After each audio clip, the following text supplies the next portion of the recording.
ABC Podcast, Materia Oscura, José Manuel Nieves. Neandertales. ¿Y si no se extinguieron?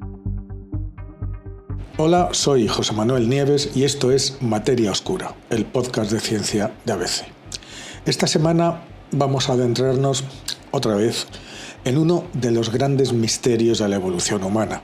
Y es que durante décadas nos han contado una historia de reemplazo, de competencia feroz, una especie de drama donde el astuto Homo sapiens, nuestro antepasado directo, nosotros, llegaba a Europa y barría del mapa literalmente a sus primos, los robustos y fascinantes neandertales. La narrativa era simple. Una especie ganaba, la otra se extinguía. Hace unos 40.000 años, cuando nosotros, los nuestros, llegaron, los neandertales llevaban ya cerca de 400.000 años en Europa, que se dice pronto, pero entraron en un profundo declive que empezó casi al mismo tiempo de nuestra llegada.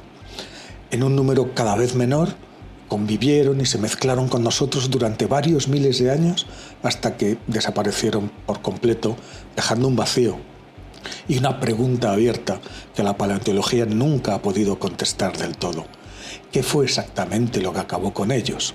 Ahora, un nuevo estudio basado en un modelo matemático creado expresamente sugiere que la palabra extinción pues no es adecuada, no describe con precisión lo que sucedió, lo que les pasó a esos primos nuestros. De hecho, según un equipo multidisciplinar de científicos, la desaparición de los neandertales no fue un evento catastrófico, sino una lenta y profunda absorción genética en el seno de una población creciente de Homo sapiens. Es decir, que no hubo genocidio, ni tampoco una aniquilación masiva. Lo que sí hubo fue, podríamos decir, amor, o por lo menos sexo, mucho sexo. Un mestizaje constante y prolongado que, como una gota de tinta en un vaso de agua, acabó por diluir la identidad genética neandertal en nuestro propio genoma, hasta hacerla prácticamente indistinguible.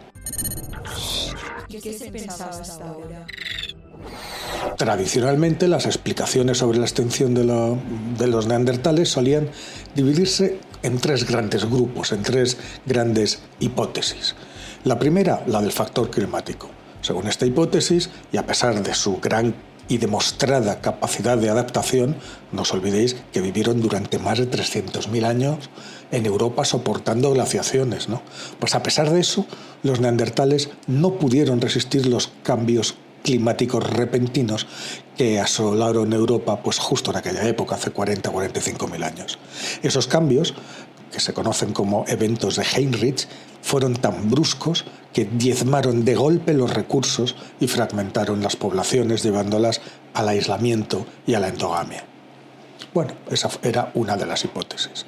La segunda, más beligerante, culpaba directamente a Homo sapiens, a nuestra especie, y sostenía que nosotros sencillamente éramos superiores.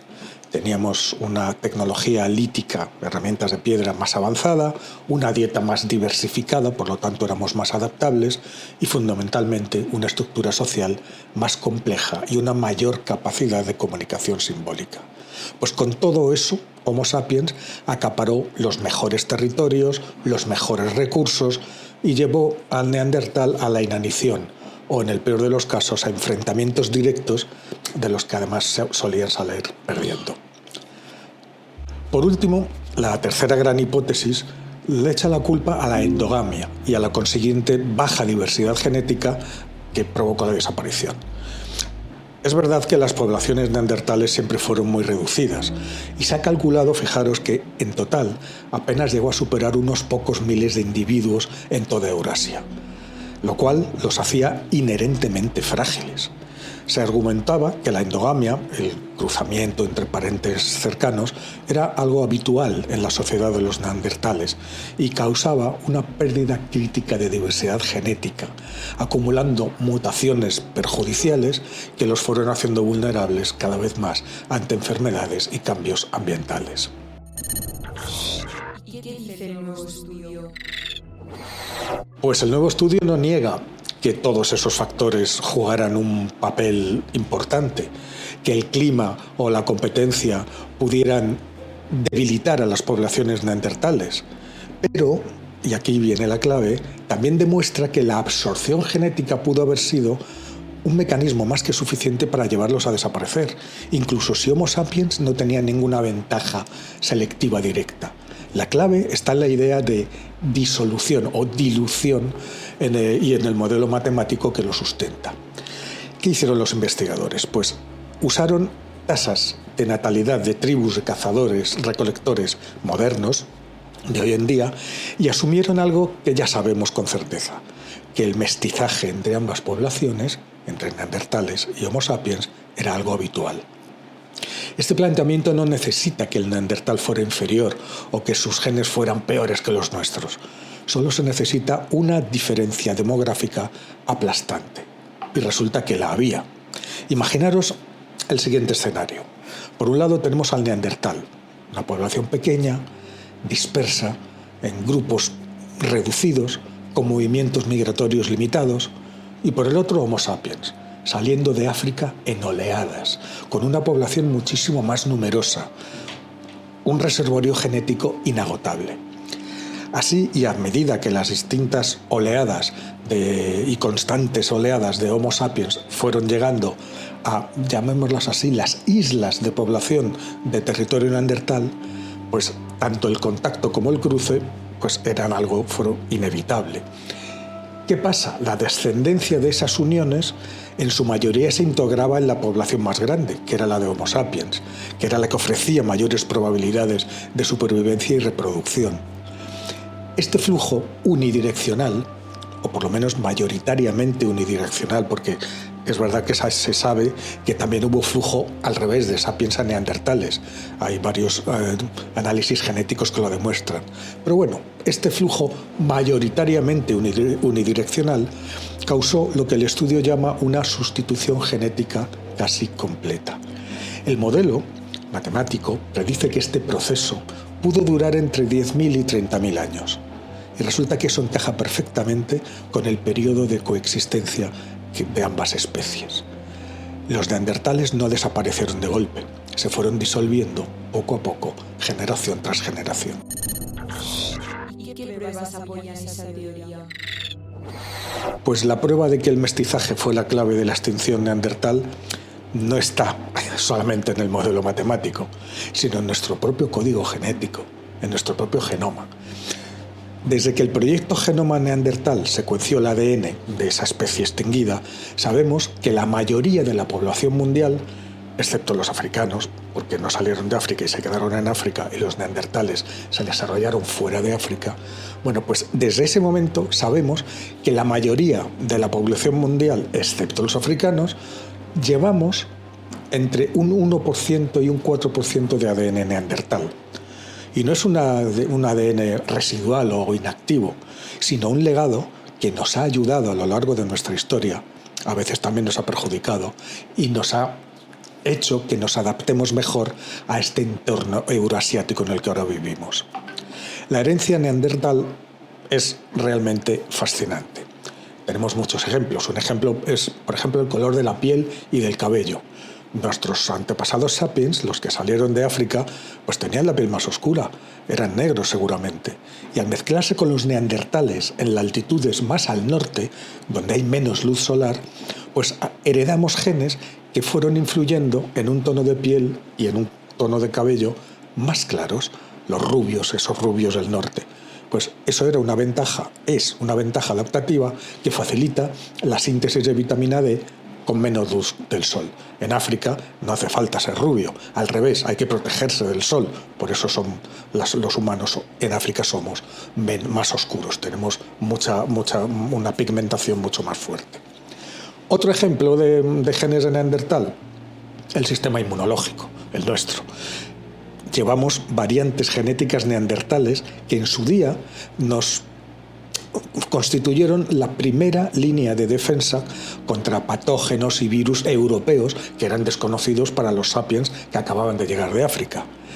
Sin embargo, esas mismas variantes resulta que hoy en día también se han asociado a una mayor susceptibilidad a padecer determinadas alergias. Y además, se ha encontrado ADN neandertal que influye en aspectos tan dispares como la forma de la nariz. Los neandertales tenían la nariz más ancha, probablemente para calentar mejor el aire frío, viviendo en el norte. También influyen en los patrones del sueño e incluso en la propensión a ciertos estados de ánimo. ¿Y eran tan listos como nosotros? A ver, durante mucho tiempo se pensaba que no. Se les consideró más o menos como cavernícolas brutos y sin dos dedos de frente. Pero los yacimientos a lo largo de los años nos han ido revelando que los neandertales creaban arte, enterraban a sus muertos, les hacían ofrendas, usaban fuego de forma controlada, fabricaban herramientas complejas, vestidos complejos. Estaban, pues, como poco, igual de evolucionados que los nuestros. Algunos estudios, de hecho, sugieren que la diferencia entre la capacidad comunicativa y la nuestra, que sería uno de nuestros mayores rasgos exclusivos, pues que en realidad era mínima. En resumen, este nuevo modelo nos propone que el concepto de especie separada o de una extinción limpia de una especie frente a la otra, pues podría ser una simplificación excesiva de lo que realmente ocurrió. Pensadlo bien. Si durante decenas de miles de años dos grupos humanos se cruzan de forma constante y tienen descendencia fértil, si la herencia genética de uno vive y se expresa de forma funcional en el otro, si esa interacción fue la causa real de la desaparición de uno, ¿podemos seguir hablando de dos especies distintas? Muchos científicos, en efecto, empiezan ahora a considerar a los neandertales y a Homo sapiens no como dos especies separadas, ya sabéis, Homo neanderthalensis y Homo sapiens, sino como poblaciones distintas que pertenecen a una especie humana común, que está en constante evolución y en migración. Es decir, que los neandertales no fueron un rival al que simplemente aniquilamos cuando aparecimos, sino una población que se fundió con otra, se fusionó con la nuestra, mucho más grande. Por lo tanto, no es que dejaran de existir, sino que se transformaron. Sus culturas, es verdad, desaparecieron. Sus nichos ecológicos fueron ocupados por los nuestros. Pero su material genético, su esencia, se convirtió en parte de lo que somos hoy nosotros. Llevamos a los neandertales en cada célula, en cada rasgo, en cada adaptación al frío que hemos heredado de ellos. Puede que la gran lección de este estudio sea precisamente esa, ¿no? Que la historia evolutiva no siempre se escribe con tragedias, con guerras, con enfrentamientos, sino con encuentros y fusiones. Es una historia de sumas, no de restas. Una visión que desde luego resulta mucho más esperanzadora que la que tenemos la mayoría de nosotros, ¿no? Y con esta idea pues me despido otra semana y os cito por supuesto la semana que viene en un nuevo episodio de Materia Oscura.